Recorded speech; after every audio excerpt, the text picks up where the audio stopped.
que fosse objeto de estudo continuado. Sim. Então,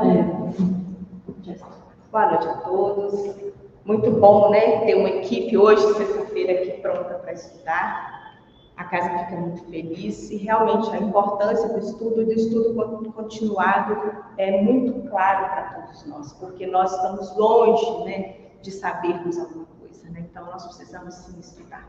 Então vamos orar, elevar os nossos pensamentos ao alto, agradecendo ao Pai tantas bênçãos, tantas oportunidades que nos concede. Auxilia-nos, Pai amado, a compreender o seu chamado, através dessas possibilidades que nos surgem. Dá-nos bom ânimo, dá-nos a fé e perseverança, para que nos dediquemos à compreensão do Evangelho de Cristo, à compreensão dessa doutrina tão maravilhosa, para que possamos compartilhar com todos quantos estiverem próximos de nós tantas bênçãos, tantas qualidades. Que Dr. Bezerra, nosso querido mentor, esteja sempre junto de nós, nos fortificando e não nos deixando jamais esmorecer. Que assim seja. Então, Roseli hoje dá prosseguimento, né, ao nosso estudo.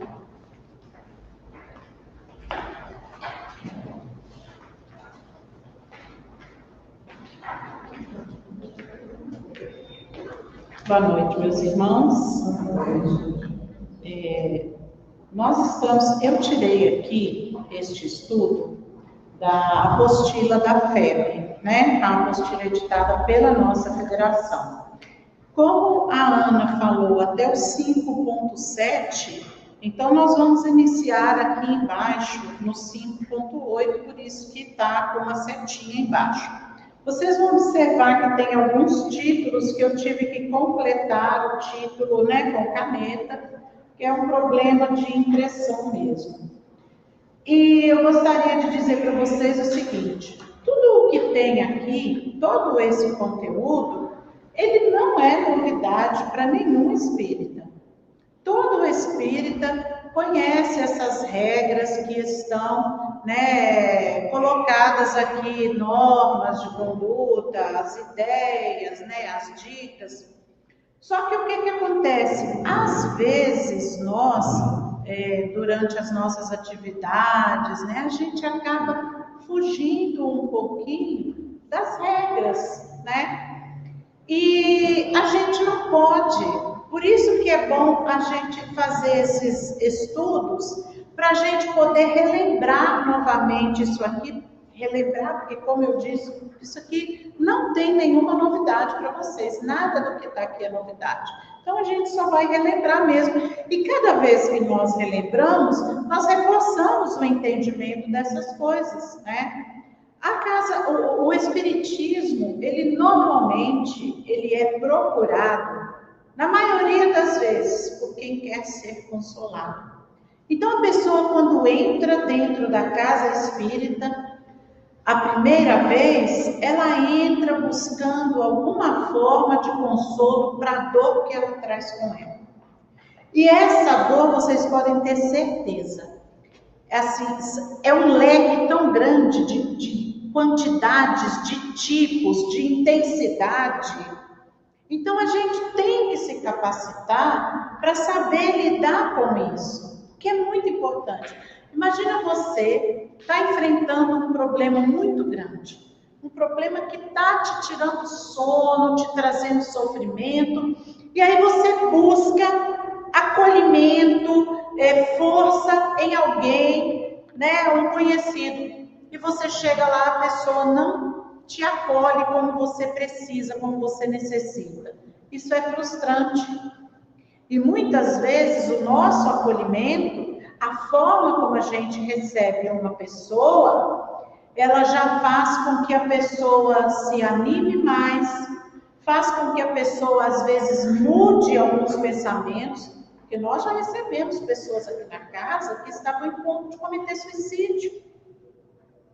E o acolhimento fez com que a pessoa se fortalecesse, mudasse de ideia. Então vocês vejam a importância do receber a pessoa aqui na casa espírita, do saber ouvir, né? Do saber ser para a pessoa um representante do Cristo aqui. Isso aqui é o que a pessoa busca. Então, nós vamos começar aqui, nós vamos ler juntos e nós vamos fazer os nossos comentários, né? 5.8. O que faz as pessoas procurarem o centro espírita? Que é o que nós acabamos de falar. São várias as situações que levam as pessoas ao centro espírita. E entre essas situações, a primeira que eles citaram, curiosidade.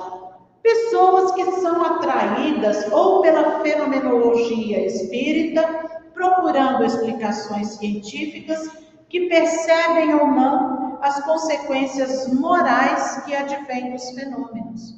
Porque o espiritismo não é só um espírito se manifestando. O espiritismo não é só um fenômeno de materialização, um movimento, alguma coisa assim. O importante mesmo do espiritismo é a mensagem, é o ensinamento que ele traz. Mas muitas pessoas não vêm procurando saber a mensagem. Muitas pessoas vêm porque querem presenciar fenômenos. Inclusive, tem pessoas que acham que em todas as nossas reuniões, o espírito fica desfilando pela casa. Aquela ideia equivocada, que em grande parte é uma culpa nossa. Por quê? Porque nós não divulgamos o que é o verdadeiro espiritismo. E muitas vezes a gente deixa as pessoas manterem esses pensamentos equivocados. Então faz parte das nossas obrigações enquanto espíritas esclarecer o que é o verdadeiro espiritismo. E aí você está ali na recepção e vem uma pessoa curiosa. O que você vai fazer? Você vai encaminhar o curioso para alguém que possa, naquele momento, responder às perguntas dele. Olha, eu nunca entrei no centro espírita, sempre tive muita vontade, mas eu queria saber de vocês aí, esse negócio de reencarnação que vocês falam aí, é verdade? E outra coisa, espírito de quem já morreu, comunica mesmo? A gente ouve isso com frequência. E quem estiver de frente na casa espírita vai ouvir isso com frequência. Aí o que você vai fazer? Você vai encaminhar para alguém que naquele momento tenha condições de receber a pessoa e esclarecer as dúvidas, né? Por quê? Porque normalmente você vai estar aqui num momento de trabalho, de reunião. Então você não vai permitir o tumulto do bate-papo, né, na frente. Então você vai chamar alguém, com certeza a casa já vai ter alguém direcionado para isso, pode ser alguém da direção da casa, apresenta, né, com toda a cortesia, apresenta a pessoa e encaminha ela para que ela receba esses esclarecimentos, né? Outro motivo que faz as pessoas procurarem o centro espírita é a necessidade de explicações. A cada dia mais pessoas aproximam-se do espiritismo, tentando preencher um vazio interior em respostas para questões existenciais. Eles não chegam porque têm um sofrimento. Eles querem entender o porquê e o praquê das coisas, né?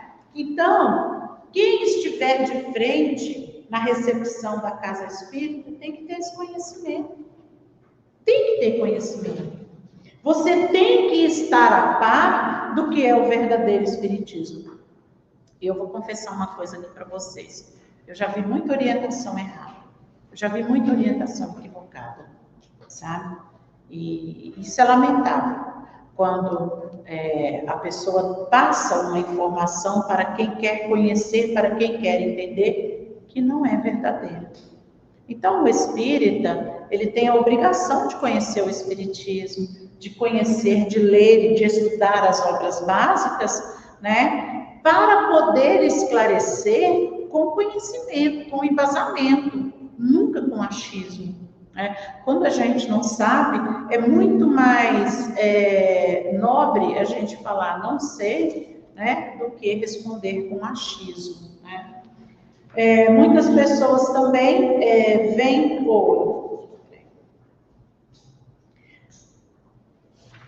só um instante. Progresso e felicidade.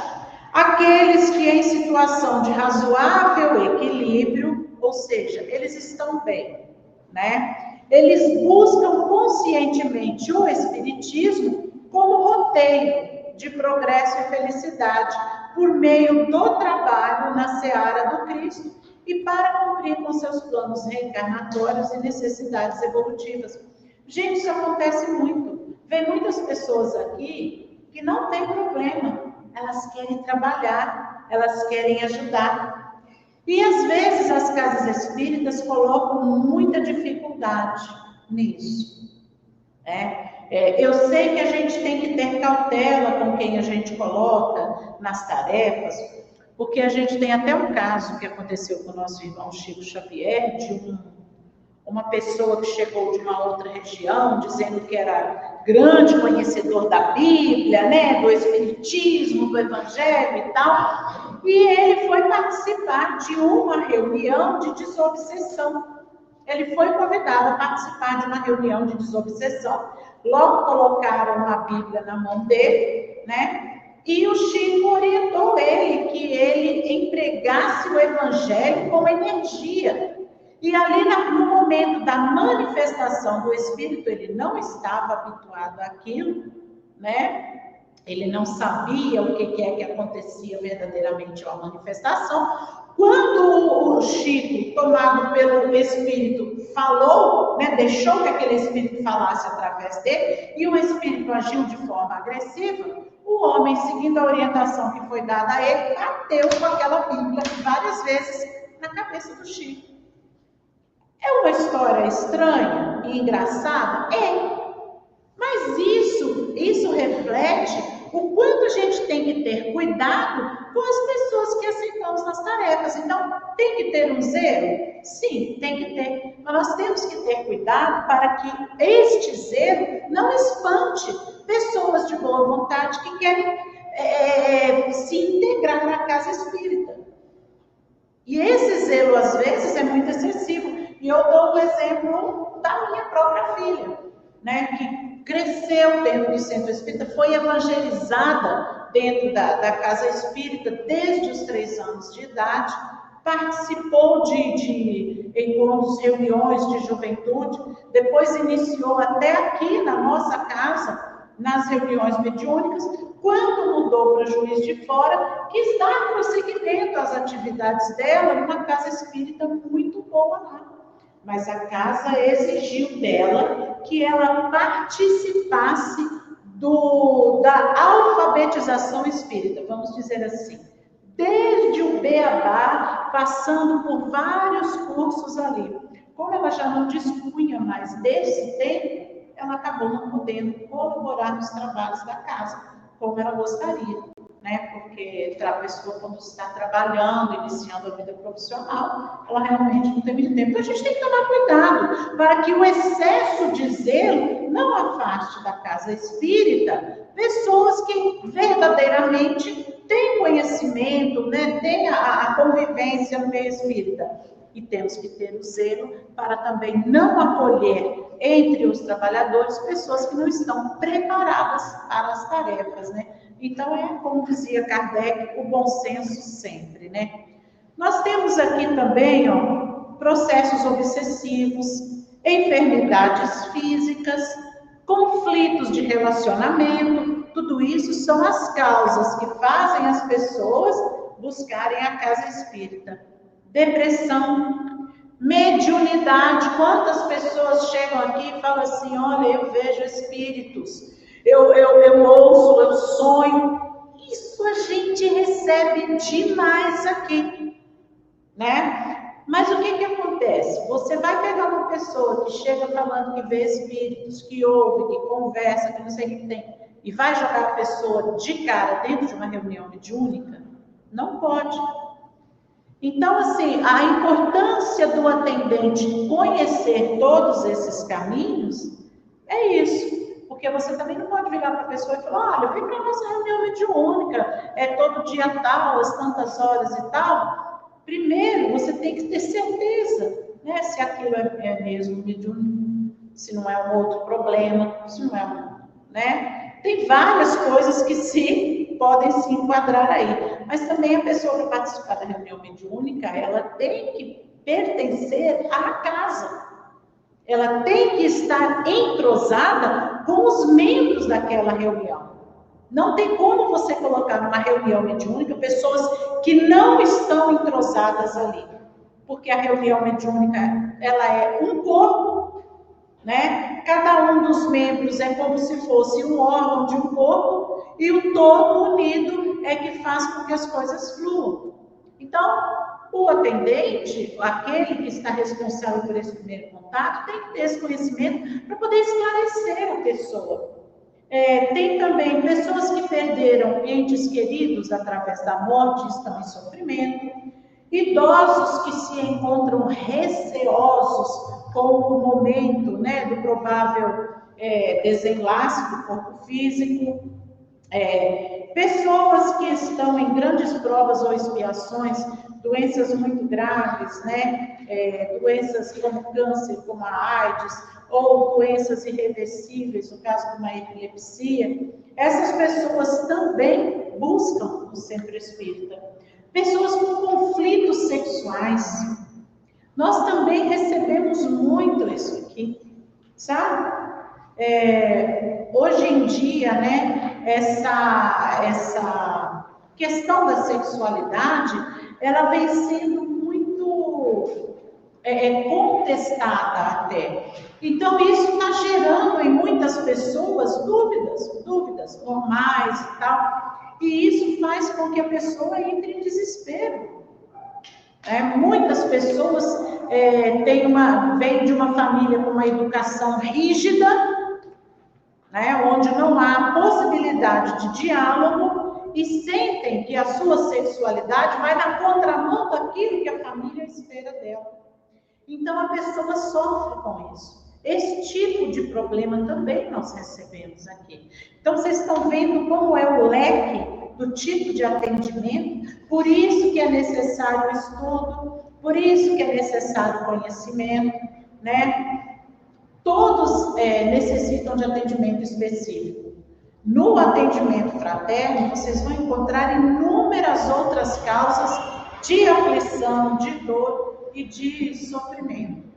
Para todos eles, o primeiro passo é o respeito.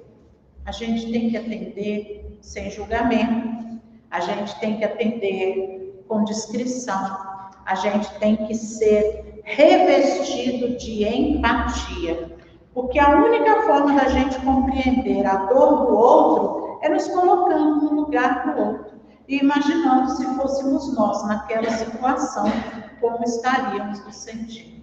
Então, a empatia para o atendimento, ela é muito importante.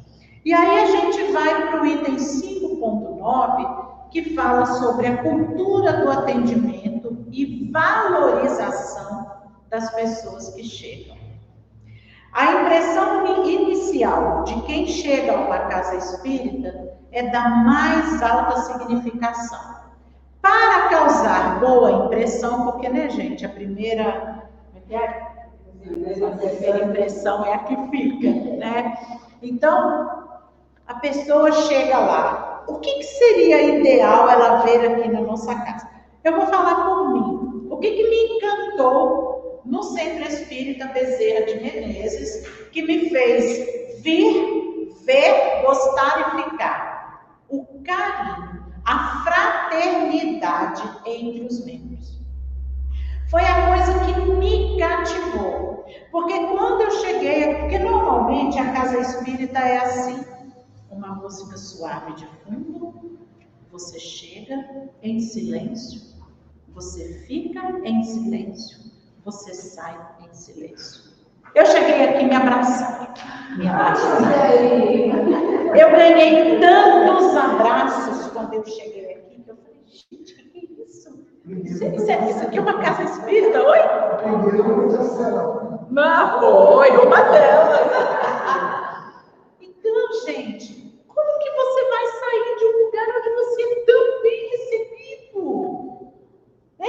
Eu falo assim, eu nunca saí da casa que eu frequentava, não. Nunca saí, né? Porque foram tantos anos ali, meus filhos foram evangelizados naquela casa, que eu tenho um amor profundo por aquela casa, né? Mas eu acabei ficando aqui porque eu senti acho que eu sempre pertenci aqui, né? Isso! Então, gente, olha o que é que faz a pessoa chegar e ficar. O acolhimento faz toda a diferença. Mas o que diz a FEB para nós? Coloque o frequentador como foco da atuação do centro espírita. Qualquer ação deve ser processada através dos olhos da pessoa que chega até o centro espírita. Então você tem que entender que o que a pessoa vai ver, ouvir e sentir aqui vai fazer uma grande diferença.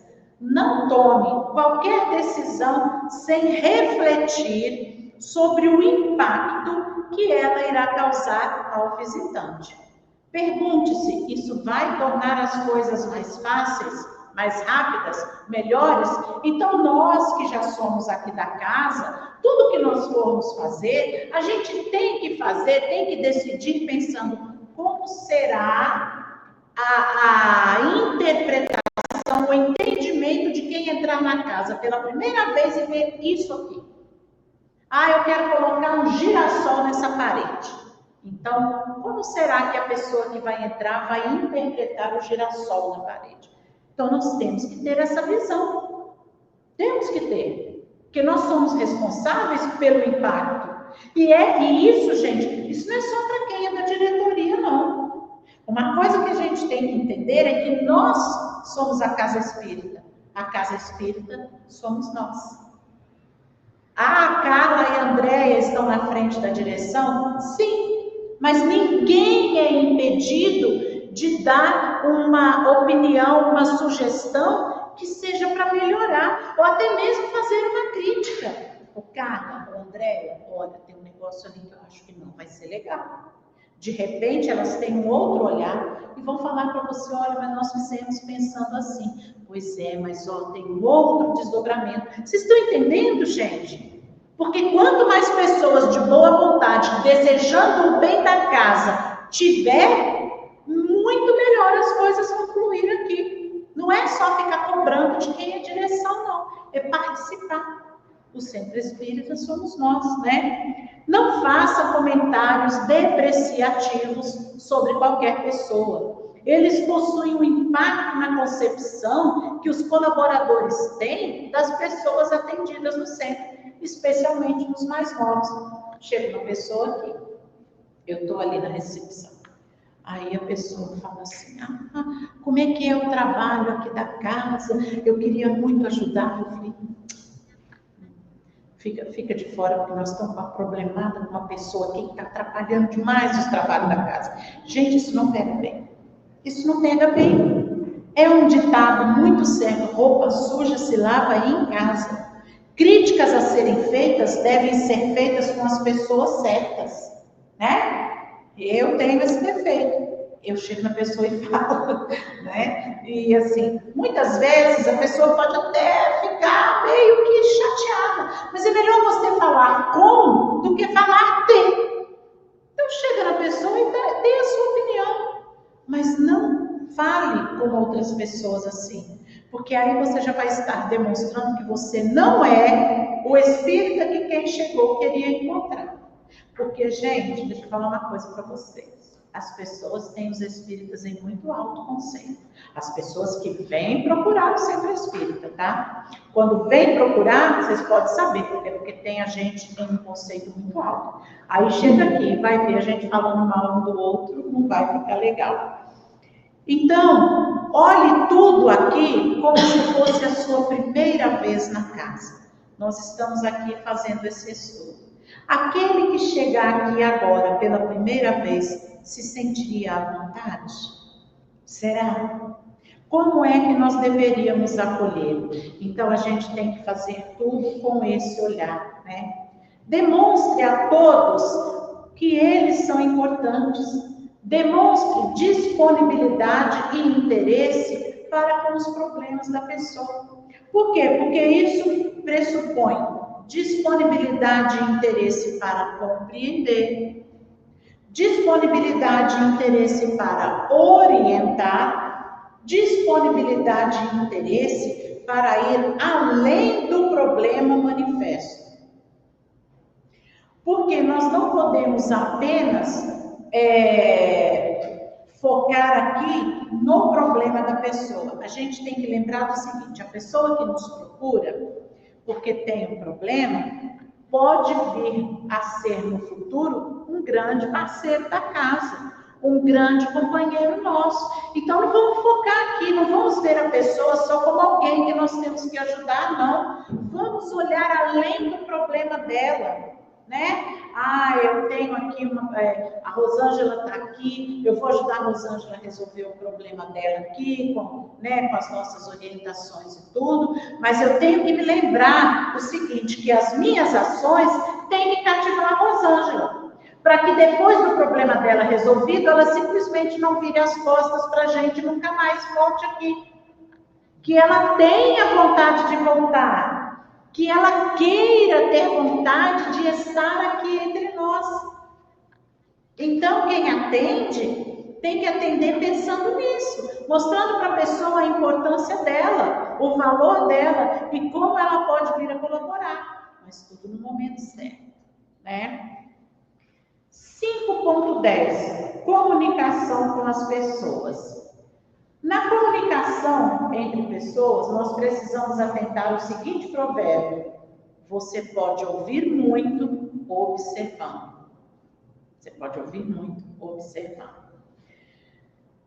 É também muito importante atentar para estes comportamentos. Não interrompa a pessoa quando ela está falando.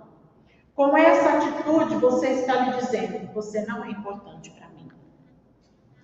Quando a pessoa começa a falar que você interrompe, você está demonstrando que ela não é importante. E outra coisa, gente, uma coisa que eu aprendi nos estudos de psicanálise é que quando a pessoa começa a falar, é como que uma corda que ela vai puxando. Se você interromper, você vai cortar talvez no momento mais importante da fala da pessoa. Então, quando você vai ouvir alguém, deixe ela falar. Deixe ela falar.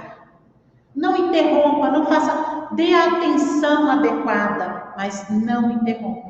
Apenas no momento em que a pessoa terminar definitivamente o desabafo dela, né? Aí é que você vai poder conversar com ela. Pare o que estiver fazendo para ouvi-la. Não fique ali, a pessoa está falando com você, você está ali folheando o negócio, olhando para os lados, né? Olhando o relógio. Não faça isso. Já que você aceitou a função de ser um recepcionista da casa espírita, faça a sua função. Mas está na hora da palestra, eu queria ver a palestra. Não. Hoje a sua função é atender. Então você vai conduzir a pessoa para algum lugar e vai atender a pessoa. Né? É mais importante do que uma palestra, é a gente socorrer quem está precisando. Afinal de contas, nós assistimos palestras justamente para aprender isso, a fraternidade. Né? Busque entender a realidade do ponto de vista de quem chega. Gente, é aquilo que eu falei, cada um traz um problema diferente. Cada pessoa é um universo. Ninguém pensa idêntico a ninguém, sabe? Pode existir pensamentos parecidos, mas iguais não. Então, respeita o que a pessoa entende, respeita a dor que ela sente por algo que talvez não doeria em você, mas nela está doendo, tanto que ela está aqui falando. Então, a gente tem que respeitar isso é a empatia.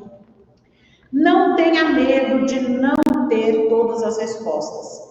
Essa preocupação pode fazer com que perca as perguntas realmente importantes. E às vezes, o que a pessoa está querendo não são respostas, mas sim compreensão. Porque às vezes a pessoa chega na gente, vai falando, né? E você fica assim, nossa, é isso aí que essa pessoa está questionando, eu não sei responder. Não tem problema não, é aquilo que eu falei agora há pouco. É melhor você dizer que não sabe do que você responder uma resposta que não vai ser boa, que é um machismo seu, né? É melhor. Agora, procure alternativas para a dúvida da pessoa. Ouvir, gente, saber ouvir é saber ser humilde também. Não é porque você está ali atendendo, você sabe tudo, nós não sabemos tudo e muitas coisas a gente ainda vai aprender. Então a gente tem que entender isso e ter essa humildade, né? Não acredite saber mais do que aquilo que a pessoa está falando. Sabe quando a pessoa está falando e você pensa assim, ah, tá, você está falando isso, mas não é isso, é isso, e sabe? Quando você começa a dar outra interpretação para o que a pessoa está falando, ouve a pessoa, ouve. Isso é acolhimento, né? Esse hábito pode fazer você não ligar para o que ela está dizendo. Aí você não vai cumprir o seu papel. Porque se a pessoa está aqui falando para você que a preocupação dela com a chuva é a roupa que molha no varal e não o barro que ela vai ter que pisar, você tem que acreditar que é aquilo. Para você, pior do que a roupa molhar no varal seria pisar no barro, para você. Mas para aquela pessoa, é a roupa molhada no varal. Então você tem que entender que você não pode medir o entendimento, o sentimento da pessoa pelos seus. Não pode. É respeitar, né? Controle-se para não reagir de forma exagerada diante de algo que você não gostou. Certamente você vai parar de ouvir, passando a discordar mentalmente, dizendo para si mesmo o que gostaria de expressar em voz alta. Gente, não reaja exageradamente diante de algo que você discorda. Você não está ali para julgar a pessoa, você não está ali para concordar ou discordar, você está ali para ajudar a pessoa a se curar de algo que está doendo nela.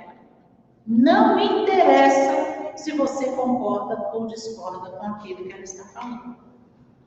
A sua função ali é ajudar a pessoa a se curar, é ajudá-la a encontrar um caminho que vá fortalecê-la. Sem julgamentos, né? Não finja que você está ouvindo. Frequentemente as pessoas fingem que estão ouvindo, enquanto na realidade estão pensando em outra coisa. Eu ri aqui, porque às vezes a gente está conversando com alguém e realmente a gente não quer aquela conversa. Realmente a gente não está muito disposto a participar daquela conversa. E a pessoa está lá, blá, blá, blá, blá, blá, blá, blá, blá, na sua orelha, e aí você fica assim, é muito complicado, né? Quando a pessoa começa a falar, é muito complicado, porque ela já está cansada de ouvir. Então, gente, não finja que está ouvindo, ouça de verdade. Às vezes aquilo que é enfadonho para você, que é cansativo para você, é um alívio para outra pessoa. Vamos lembrar que aquela pessoa está aqui buscando alívio para o seu sofrimento. Então, não façamos assim. E outra coisa, as pessoas percebem, né? Cumprimente com simpatia e não converse com outras pessoas enquanto está atendendo. Gente, eu vi uma cena aqui na casa, uns tempos atrás aí, uma pessoa chegou aqui com um problema para resolver. E uma outra pessoa da casa, com muito boa vontade, estava resolvendo o problema dela. Só que estava resolvendo aqui, no meio de todo mundo, de forma pública. Quando o correto seria levar aquela pessoa ali para a biblioteca, para algum outro lugar, e tentar resolver aquilo de forma privada, particular. Por quê? Por dois motivos. Primeiro, você tumultua o ambiente da reunião, porque isso foi num horário de palestra, pouco antes da palestra. E segundo, talvez a pessoa que está ali conversando com você não quer ser exposta dessa forma. Então, vamos respeitar, né, e não expor as pessoas a isso. Vamos conversar com as pessoas, vamos ajudar a resolver, mas de uma forma discreta. Inclusive, eu acho que a gente pode até combinar um lugarzinho, né, para isso, né? Vamos então para o 5.11, a administração dos conflitos. Por vezes a pessoa pode comparecer ao centro espírita com as emoções alteradas. Nesses casos, adote as seguintes posturas. Quando a pessoa está nervosa, jamais diga que ela está errada. Gente, isso é confrontar, não vamos confrontar ninguém. A pessoa chega aqui, está nervosa, você vai ainda bater de frente com a pessoa? É suicídio, né? Deixe-a falar. Quando passar o descontrole dela, aí você vai ter a oportunidade de intervir na situação, né? Faça com que a pessoa sinta que você está ao seu lado, que você a compreende, né? Respire fundo e controle as suas emoções quando uma pessoa se torna agressiva. Isso acontece muito. Nós já vivemos essa situação aqui na casa. E tem pessoas que realmente chegam tão agitadas, tão nervosas com a situação que estão vivendo, que são sim agressivas e talvez até cheguem às vias de fato com a gente. É o risco que a gente corre. Eu me lembro de uma pessoa que eu atendi aqui algumas vezes, até com passe, e às vezes eu sentia medo da pessoa, sabe? Pelas coisas que eu ouvia dela, né? Pelos depoimentos dela, as narrativas que ela me fazia, eu sentia medo da pessoa. E é uma situação que a gente vive, sabe? Mas a gente tem que ter fé e a gente tem que ter certos cuidados também, né? E um deles, inclusive, é uma recomendação da fé, até para evitar problemas futuros, é de você nunca fazer um atendimento sozinho. Nunca. Nunca você deve fazer um atendimento sozinho. Se acontecer algum equívoco por parte do centro espírita, não hesite em pedir desculpas. Humildade. Humildade, mas a humildade sincera, tá? Não é humildade irônica, não. É humildade sincera. Lembre-se de que comportamento gera comportamento. Uma atitude calma e equilibrada tende a provocar o mesmo comportamento na pessoa. Nunca se esqueça de que o atendente é você. Você não é o necessitado. Você é quem está estendendo as mãos. Então, a sua atitude não pode se equiparar à atitude de quem está em desespero. Ok? Vamos então para o 5.12, que é o elemento humano no atendimento. Procure estar sempre capacitado e motivado ao atender as pessoas. Gente, o motivado, eu acho que é até mais importante do que o capacitado, sabe? Porque se você não está motivado em atender uma pessoa, você não vai fazer o seu serviço direito. Você não vai cumprir o objetivo da sua presença aqui. Então, se você não está bem, se você está com um problema, se hoje alguma coisa não está legal, fica de lado. Essa semana mesmo eu fiz isso, eu vim para o atendimento fraterno, falei para a Ana, hoje eu estou aqui como paciente. Hoje eu não aplico passe, hoje eu não tenho. Por quê? Porque tem dias que a gente não está em condições, nós também temos os nossos problemas, não é verdade? Então, é melhor você transferir aquela responsabilidade para outra pessoa naquele dia, do que você ter uma atitude que vai aumentar o sofrimento de outra pessoa e pior, comprometer o espiritismo. Porque quem atende dentro do centro espírita está representando o espiritismo, não está representando a si próprio. Está representando o espiritismo. Então, quando nós falamos aqui, nós estamos falando não somente em nome do Centro Espírita Bezerra de Menezes, nós estamos falando em nome do espiritismo, porque quem sai lá fora não vai falar, que foi uma pessoa do Centro Espírita Bezerra de Menezes, vai falar, foi um espírita. Vocês compreendem? Então, é uma responsabilidade muito grande, né?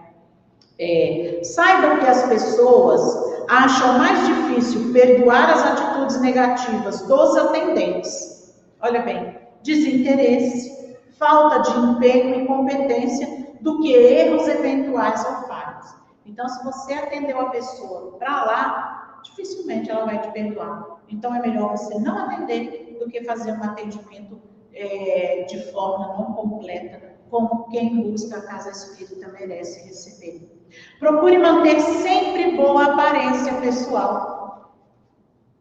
Porque que segurança você sente de se orientar com uma pessoa que nem na aparência física dela há equilíbrio, né? Você não sente segurança, então a outra pessoa também não vai sentir segurança de chegar em você se você estiver mostrando uma aparência desorganizada, desequilibrada, né?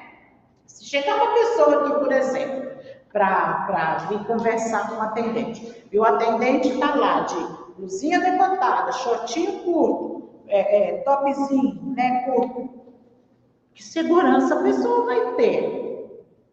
Eu acho que tem lugar para tudo, né? E aqui, no atendimento, em qualquer situação aqui na Casa Espírita, a gente tem que zelar por isso, né?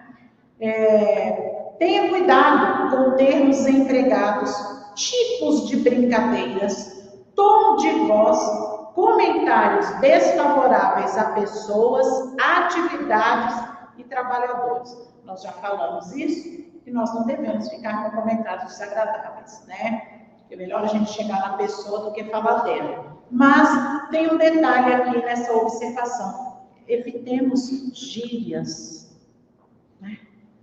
Evitemos gírias nos nossos diálogos. Imagina você atender uma pessoa e ficar com mano, não sei, esse tipo de expressão. Né? Balé. A gente não fica bem, né? Não é uma coisa que transmite equilíbrio, que transmite segurança. Então, até na nossa forma de expressão, a gente vai dar segurança para quem está nos ouvindo. Gargalhadas altas, a gente tem que evitar isso também, né? Esse tipo de manifestações exageradas, sabe? A gente tem que ter uma atitude contida. Intimidade excessiva. Isso, intimidade excessiva, aliás, esquece isso, né? Não fica bem mesmo. Então, assim, a gente tem que se preparar dentro desses parâmetros, né? 5.13, o ambiente do centro espírita. Isso é maravilhoso, né, gente? O ambiente, ele deve propiciar o bem-estar de todos. Para isso, sugerimos atitudes como estas. Retire do ambiente cartazes, notícias de eventos, avisos, informações, logo que desatualizados ou danificados.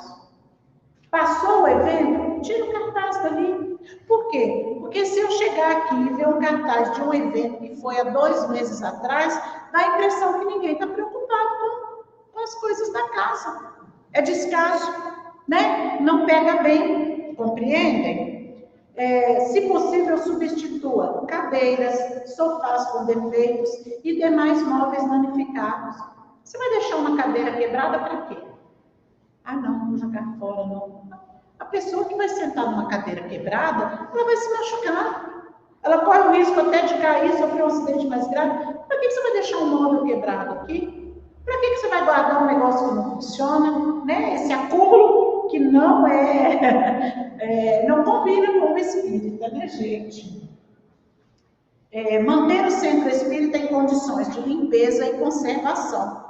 Mantenha condições adequadas de iluminação e temperatura, né? Então, é aquilo que eu falei, se tiver uma boa ideia aí, uma boa sugestão, até mesmo uma crítica, vocês podem puxar a orelha da cara da Andréia, da minha, porque eu não tenho nada a ver com isso. Brincadeira, viu, gente? 5.14, a formação das equipes de trabalho. Entende-se que grupo é um conjunto de pessoas com objetivos comuns. Em geral, se reúnem por afinidades para atender um projeto ou tarefa específica. Geralmente, os resultados são bons. No entanto, este grupo não é uma equipe, porque equipe é um conjunto de pessoas que, além dos objetivos comuns, atuam no cumprimento de metas específicas. A formação de equipe deve considerar as competências individuais necessárias para o desenvolvimento das atividades e atingimento das metas. O respeito aos princípios da equipe, a interação entre seus membros e especialmente o reconhecimento da interdependência entre seus membros no atingimento do resultado da equipe, devem favorecer ainda os resultados das outras equipes e da organização como um todo. Bom, eu não vou ler isso tudo, não, mas vamos resumir aqui da seguinte forma. Lembra que eu falei para vocês que a reunião mediúnica é um corpo e que cada membro da reunião mediúnica é um órgão, é um membro desse corpo? Pois é, todas as equipes de trabalho da casa, ainda que sejam tarefas distintas, representam a casa. E todas essas equipes devem estar harmonizadas com um só objetivo, né? O de levar o Espiritismo através de palavras, de ensinamentos e de ações, atitudes. Né? Por exemplo, Amigos do Bem. Então, Amigos do Bem vai lá, vai levar o alimento aos moradores de rua. Ok, mas os membros da equipe de Amigos do Bem têm que estar cientes que não é só entregar o alimento, porque só entregar o alimento é assistencialismo. E as tarefas espíritas não são apenas assistencialismo, são também divulgação do Evangelho de Jesus. Então, quem vai fazer uma tarefa qualquer aqui da casa tem que estar ciente que a tarefa deve ter um momento ou algo que se refira ao Espiritismo. Por exemplo, quando a gente faz aqui aqueles almoços, né, que a gente entrega e tal, vai uma mensagem espírita junto com o almoço que é entregado. Por quê? Porque todas as nossas tarefas têm que ter divulgação do Espiritismo. É nosso dever. Nós temos que ser leais a isso. E nós temos que saber que todas as equipes têm que estar focadas nisso. Então, elas têm que ter uma harmonia entre elas e um foco no objetivo de cada uma, né? E aí nós vamos para as conclusões. Nós podemos afirmar que os que entram na casa espírita buscam atender às suas necessidades essenciais, existenciais e espirituais, mesmo que não o saibam de maneira consciente. As faculdades do espírito estão divididas em dois grandes grupos: as intelectuais e as morais. As formas com que cada indivíduo manifesta a sua demanda de luz são por demais variadas, podendo verificar na postura dos que chegam, a saber, tristeza, irritação, curiosidade, arrogância, complexos de superioridade ou inferioridade, e por aí vai. Cada um destes espíritos pode ter percorrido, sob a inspiração do seu anjo guardião, um longo trajeto, até que tenha conseguido chegar ao centro espírita. E em muitos casos, o intento da permanência é bastante frágil. Eu vou parar a leitura e vou comentar aqui com vocês o seguinte. Eu não me lembro quem foi aqui. Eu não lembro com quem aqui da casa que eu tive esse diálogo. Me parece que foi com a Ana Bastos. A gente conversando uma vez sobre as pessoas que chegam na casa espírita e tem um compromisso, né? Tem um dever qualquer. Chega aqui. Todos nós, mesmo conhecendo o Evangelho, mesmo conhecendo o Espiritismo, somos passíveis de erro, porque nós estamos revestidos da matéria. E a matéria, a maioria das vezes, fala muito mais alto em nós do que o Espírito. Né? Se isso não fosse, se isso que eu estou afirmando não fosse verdade, nós não estaríamos mais nesse plano de existência, certo? Então, a verdade é essa, dura para todos nós, né? Só que o que acontece? Às vezes, o espírito protetor, aqui no texto fala o anjo da guarda, ele tem um trabalho enorme de fazer a pessoa, o guiado dele, chegar aqui na casa espírita. Ele usa um convite, ele usa... Eu lembro que a primeira vez que eu procurei uma casa espírita aqui em Caratinga foi quando meu pai desencarnou, e eu estava muito angustiada com aquilo, eu não estava bem, e eu queria um lugar para desabafar, e saí de casa andando e fui parar lá na igreja da Conceição, me ajoelhei no último banco, e chorei, conversei muito com Deus, eu falei, não aceito, o meu pai não morreu, isso não é verdade, eu não aceito, isso não entra em mim, essa questão de morte e tal, se o Senhor puder fazer alguma coisa para me esclarecer isso, eu estou aqui. Saí da igreja, quando eu estava chegando na minha casa, num conjunto de prédios onde eu morava, uma vizinha chegou na minha frente e falou, Rosane, eu queria te fazer um convite. Eu falei, pode fazer. Ela falou assim, eu queria te convidar para você assistir uma palestra hoje lá no Grupo Espírita Dias da Cruz. Você vai? Eu falei assim, com toda certeza. Porque eu acabei de fazer um pedido a Deus e eu estou achando que Deus está me respondendo. E eu fui na palestra. E quando eu cheguei no Centro Espírita à noite, a pessoa que ia dar a palestra, Ivoni ou Ivonice, né? Ivoni, falou assim, gente, eu vim aqui com a minha palestra toda preparada. Desde que eu fui convidada, me deram um tema, a minha palestra estava preparada. Mas quando eu entrei na casa espírita, me veio uma intuição tão forte de mudar o tema da palestra, e como a intuição a gente não rejeita, eu mudei o tema da palestra. E eu vou falar para vocês hoje sobre a paciência, mas não é qualquer paciência. Vocês veem que eu decorei todas as palavras dela, né? Pela importância que foi para mim. Eu vou falar sobre a paciência que se deve ter diante da morte de entes queridos. E a fala dela foi toda para mim. Nunca mais eu saí do Centro Espírita. Então, vocês estão compreendendo? Então, o que aconteceu ali? O meu amigo espiritual me conduziu a tudo aquilo para que eu pudesse estar onde eu deveria estar. E eu fui acolhida ali.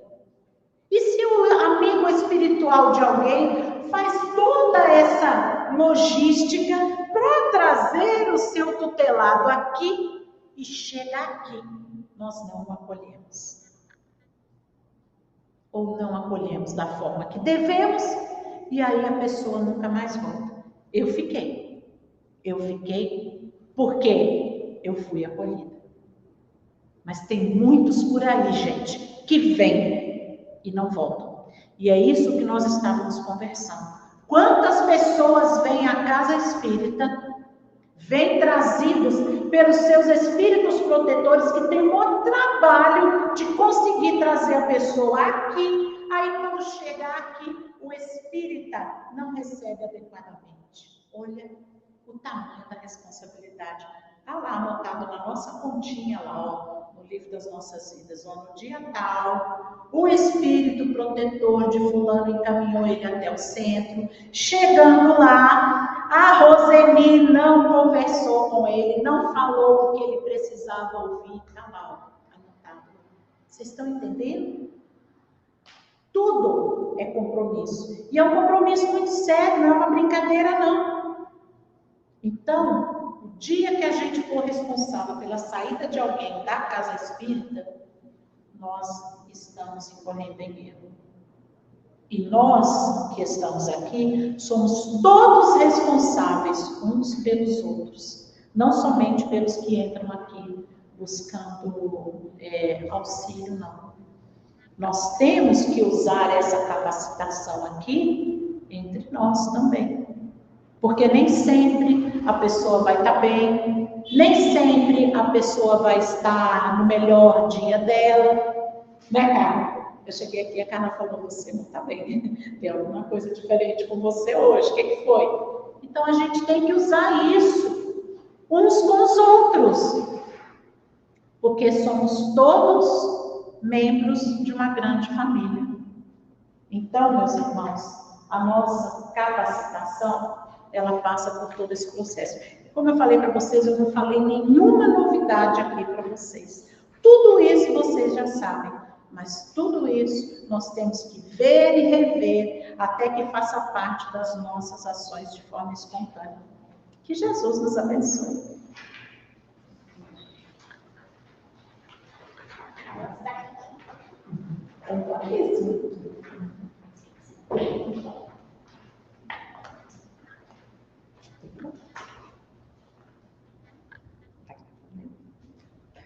vamos encerrar com a prece e depois a gente passa para os recadinhos, né? Vamos fechar os nossos olhos, elevar os nossos pensamentos ao alto, rogando a Deus e a Jesus, a presença amiga, a nos envolver, a nos auxiliar, para que esses ensinos, essas reflexões, possam se fixar em nossas mentes, em nossos corações, fazendo parte das nossas ações cotidianas na nossa casa espírita. Que Jesus, nosso querido Mestre, possa diariamente nos inspirar os ideais, iluminar os nossos passos, para que nos esforcemos mais e mais para viver os teus ensinamentos. Que Jesus nos acompanhe a nossa noite de retorno aos nossos lares, abençoe cada lar, os nossos familiares, mas que principalmente visite cada coração que sofre, cada coração que passa por momentos difíceis, cada nome que está nos nossos livros de prece. Reconforte, Pai, todos os nossos irmãos e dá-nos sempre o entendimento. Fica conosco, pois, Jesus, hoje, cada instante das nossas vidas. Que assim seja.